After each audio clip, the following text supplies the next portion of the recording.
So then, MotoGP 23 is now official. You may have seen on my channel earlier today, I did do a video about a leak for MotoGP 23, and effectively, a storefront just accidentally listed MotoGP 23 before the embargo actually lifted, so too early, so we got a lot of information about that, so I covered that. But now Milestone have done their official announcement, so I do need to cover all the information here. So I do apologise for doing two very similar videos, but I've got to cover the information as it comes out. So I've just got the announcement trailer playing in the background for you, as I'm just going to go through the news that's on the MotoGP official video game website.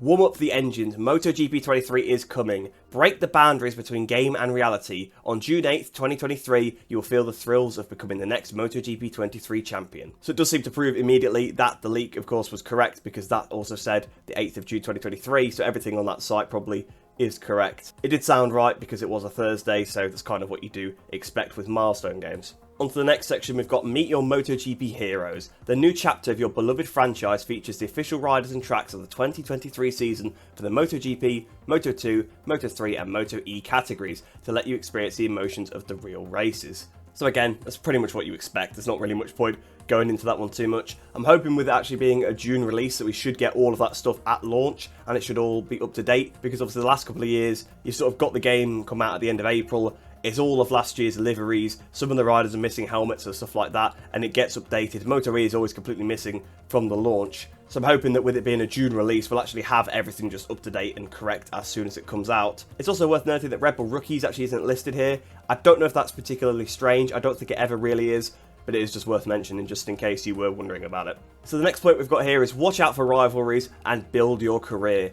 In the renewed career mode, you'll have the chance to interact with riders, teams and manufacturers in a fictional social network. Just like in real life, this will be a place to make friends but also to watch rivals, as they will behave differently during the races based on the way you act on the social network. Your path to glory will put you to the test more than ever. With the introduction of turning points after your debut in the Moto3 final part of the season, you can move faster through the different classes depending on your performances. You'll be called to compete with official riders to take your place and sign the contracts and overcome dedicated challenges to speed up your bike evolution. So that sounds actually quite interesting. A bit more information than we had earlier today. We did see some of the footage of the social network in the trailer. They integrated it into it pretty well. Actually, it was a very well made trailer, I thought. Obviously, it is playing in the background, but I actually thought it was a pretty good trailer. But it does seem like here then it is going to be sort of a wild card ride potentially, since after your debut in the Moto3 final part of the season. So I don't know whether it's going to be like it was in old games. Back in the day, you used to do a couple of wild card races in Moto3 before starting your career. I wonder if it's going to be like that, and if you like win the race or something, you might go straight into Moto2 or MotoGP or something like that. Kind of defeats the purpose though, because if you wanted to start in one of those other classes, you just would do it, because in the last game you could pick obviously Moto3, 2 or GP. I suppose it makes sense for actually trying to just get a better ride within the Moto3 class, but you're never going to come win a Moto3 wildcard race and go straight up into like MotoGP, for example, so it does seem a little bit weird, but I guess it is a game, so you can't take too much into it. But to be honest, I'm probably most interested by that is that the AI will react differently based on how you are on the social network. So it sounds like maybe if you diss Bagnaia or something on social media, his AI will be a bit more aggressive with you. Obviously, it remains to be seen. We won't know exactly how it'll work till the game comes out and we've played it a bit and we get a rough idea, but that's pretty innovative because I've not really seen that in any other game, so that's actually pretty cool for Milestone, I must say. On to probably the biggest feature now though, we've got use the most unpredictable weather at your advantage. Thanks to the introduction of dynamic weather, a dry race can now quickly turn into a wet mayhem, where skills and strategy make the difference. The race can thus be declared a flag-to-flag race, with the possibility to return to the pit lane and switch bikes to gain an advantage. So I'm sure that's what you guys have been waiting for, flag-to-flag. Again, that was also shown in the trailer in the background, Silverstone. All the AI pit except Bagnaia. Bagnaia stays out and dries, and he does absolutely pay the price for it. You can just see he has absolutely no grip whatsoever, gets sat up by Digi Antonio, and he just basically, I guess he just can't get the heat in his slicks at all, because it's proper rain. Like, it's proper rain when the AI come in, so it does look a little bit weird that he stayed out there. Again, dynamic weather is probably one of the most requested features that we've ever had. Well, flag to flag anyway, because I guess technically there's always been dynamic weather with the randomness, but proper dynamic weather is something people have wanted for many years, but I'm hoping that it just works well and it's pretty well balanced, because it could be one of those things where the AI are either really OP or really bad, but again, it's just one of those things that we'll have to see when it comes out. But judging by the trailer, it actually looks pretty decent, so I'm actually really looking forward to this feature.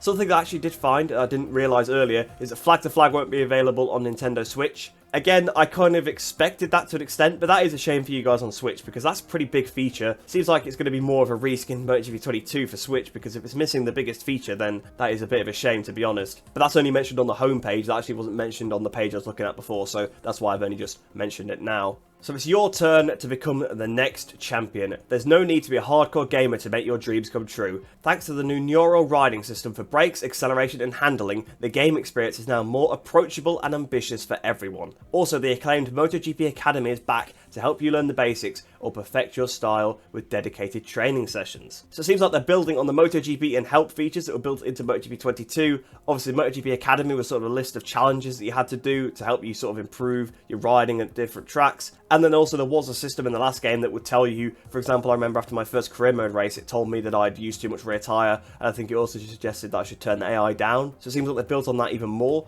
So it's actually going to tell you about brakes, acceleration and handling. So the impression that I got from the leak earlier was that it was actually going to do it on track, but this one does seem more off track. So perhaps when you come back to the pits, it'll say, oh, you're braking here wrong, or you're accelerating here wrong. It'll be quite interesting. I'm kind of interested to see how it'll work. Obviously, for people like myself, and probably a lot of you guys as well, it's not really that helpful of a feature because we play the MotoGP games all the time. But it is great to see that it is a bit more approachable for beginners, because I know people before in the past have said that the MotoGP gets too hard, I can't play it. Especially basically MotoGP 20 and onwards with the stoppies, people have big issues with that and they just stop playing the game because they find it too difficult. So it is good to see that they are trying to help some of the beginner players get into the game and try and learn their way around a MotoGP bike. On to sort of the multiplayer section we've got now, it's you versus everyone. The multiplayer fun is now enriched with crossplay that allows you to race with other players regardless of platform and console generation, whereas the new ranking races will ensure fair play by competing against players of the same rank. Finally, the two-player local split screen is back to challenge your friends side by side on the couch. Now this is the section where I'm quite disappointed, it must be said. Of course, crossplay was in MotoGP 22, so that's not particularly a new thing because it is an asterisk by the crossplay, and if we look at the asterisk, it is crossplay is not available on PC and Nintendo Switch versions. Now, of course, it's not really a surprise it's not on the Nintendo Switch because that could hardly run the game to begin with. It has reduced rider lineups and all that kind of thing, so it is a downgraded port. But PC, come on. It's a bit embarrassing to not have it on this. Like, why are you cutting off a third of the player base? Like, there's a lot of people on PC. Some of the fastest guys are on PC as well, and they just can't play with the console players. It's great for you guys on console because you're going to be able to actually get into a lobby quite easily because you're going to have to cross-play, so you'll be able to play with Xbox people if you're on PlayStation and vice versa. But for the other platforms, it seems like it's going to be pretty difficult to find anyone. But there's already a lack of players in general. The MotoGP games is not that popular of a franchise. I think the online is going to be dead in MotoGP 23 again for PC, unfortunately. Also, it's probably worth noting that split screen isn't on the Nintendo Switch, but I guess it was pretty obvious that wasn't going to be the case because it can barely run with one screen rendering, let alone two. So on to the last point we've got here then, win with style. Unleash your creativity and make your journey into the MotoGP even more unique with the editors for helmet, sticker, racing number and book patch. MotoGP 23 will be available on June 8th, 2023 on PlayStation 5, PlayStation 4, Xbox Series X, Xbox One, Nintendo Switch and Steam. Now, it actually doesn't make any mention to the cross-platform here where you're talking about the editors and using your own style, but in the leak that we saw earlier on, it actually did say that that would be cross-platform now. So if you like uploaded a sticker or something from Xbox, you should be able to get it on PlayStation. Milestone haven't said this themselves, so don't expect it to be a feature. It probably will be, but the fact that they haven't explicitly mentioned it makes it maybe that it could be incorrect. So again, don't read too much into that one, but it did mention that earlier, it doesn't mention it here, so err on the side of caution and assume that maybe that isn't cross-platform. But the multiplayer is cross-play from launch, so I'd be surprised if some of the user-generated stuff wasn't. Of course, with the release date, we mentioned that at the start of the video, and all the platforms, to be fair, are just the platforms that you would expect to see for the MotoGP game. It's all the same ones that MotoGP 22 and MotoGP 21 came out on, so no surprises there. So maybe this will be one last hurrah on UE4 because it is still the last gen console, so it's going to be holding them back a little bit. I think this will probably be the last year we're seeing that with most games, so maybe for MotoGP 24 it will be a next gen only title, but it does remain to be seen. But I think that's pretty much all the information we do know from MotoGP 23. So let me know, guys, are you looking forward to the game, or are you still a little bit hesitant because it could be one of those things where it's not quite as good as it seems? But now seeing the trailer, I'm a little bit more hyped, I must say. I know I fall for it every year that I always get really hyped into these things, but maybe, just maybe, it'll be a really good game this time. It seems like the foundations are there. There's some good features. Actually, I'm really interested about this social media side. I wasn't too fussed about it before, but now saying that AI will react differently based on how you are to them on social media, I'm actually really looking forward to that one. But like I said, guys, do let me know, are you looking forward to MotoGP 23? What do you think about all the different features? Apologies for sort of making two very similar videos in a day, but not much I could do. When information is released, I kind of need to cover it. So I covered the leak earlier on, like quite a few hours ago, sort of early hours of this morning, and then now we've got the official trailer, so I've just covered that one as well. If you are new to the channel and you like the MotoGP game, please do like and subscribe to the channel, because I'll be covering all of the news as we get it. I'll be playing the game when it does come out. In the meantime, I'll be playing MotoGP 22, still doing videos on that as well. So if you like the MotoGP game content, this is the place to be. So please do like and subscribe. But I hope you guys did enjoy that video. I hope you enjoy the rest of your day. I hope you all stay safe, and I shall see you in the next one.